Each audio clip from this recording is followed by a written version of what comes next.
En het is weer tijd voor de TV Limburg reportage. Aan een onbezorgde jeugd kwam in november 1997 een einde.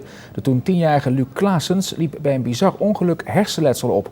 Zijn jeugd was op slag voorbij. Het was het begin van een lijdensweg die tot op de dag van vandaag voortduurt. Het schrijven van gedichten biedt enig soelaas.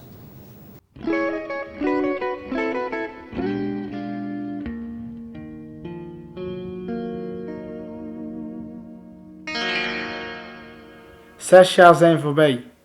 Het zal nog wel even duren, dan staat het op mijn rij. Die pijn en verdriet, ik hoop dat ik die niet meer voor mijn ogen ziet. 13 dagen afwachten, je zit op een sprenkeltje hoop te wachten. Dan de uitslag, het duurde maar even, maar dan ben je in één keer getekend voor het leven. Een simpele ruzie tussen een jongen van 10 en zijn 1 jaar oudere broertje. Een onschuldig meningsverschil met grote gevolgen. Uiteindelijk is het dus een beetje uit de hand gelopen toen net een vlaggenstukje gepakt. Veiligheidsvlaggetjes voor de fiets. Waar het vlaggetjes en alles vanaf en er zit er vanuit op als een hout tegen mij. En ik loop weg en iedereen begint van, dat past er wel in zeg ik of zoiets. En de hout meer met intenties me gewoon een klap te geven, gewoon in mijn armen zoeken. Door de zwiebels dus in de binnenkant van mijn oog gekomen. Door de hersenen hier, half millimeter van de hersenstam. En ja, toen ging ik naar binnen toe, veel geliek flow neer. En dat was het ogenschijnlijk onschuldige begin van een heleboel ellende. Ziekenhuis in, ziekenhuis uit, onderzoek heen, onderzoek door. En toen ben ik dus dinsdagmorgen ben ik opgenomen in het ziekenhuis. En toen voor uitdrukingsverschijnselen op het eerste moment. En toen hebben ze allerlei scans gemaakt, op intensive care gelegen en alles. En toen is er zien zoals het achterkomt dat ik dus een handicap heb, dus uitvalsverschijnselen. Zijn linkerhand en been werken niet meer zoals het hoort. Sindsdien belandde Luc in een sociaal isolement. Vrienden lieten hem vallen. Hij was opeens anders. Om onderwijs te kunnen volgen en ook behandeld te worden belandde hij op de Mithielschool in Venlo. Ja, toen waren ik heel wisselvallig, waren meer slechte avonturen als meer goed. Ik kreeg dagelijks therapie nu. Ik bestond met ergotherapie en tot mijn fijne motoriek van mijn handen. Dus die waren veel minder, dus daar kon ze bijna niks mee. Dus er waren wel leren griepen dingetjes.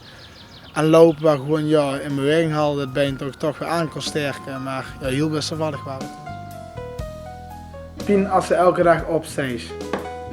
Pien als ze elke avond naar bed gaat. Waarom heb ik dit leven? Wie heeft me dat gegeven? Pien als ze zichzelf bekijkt. Pien als ze zich beseft dat ze niet zoals anderen is.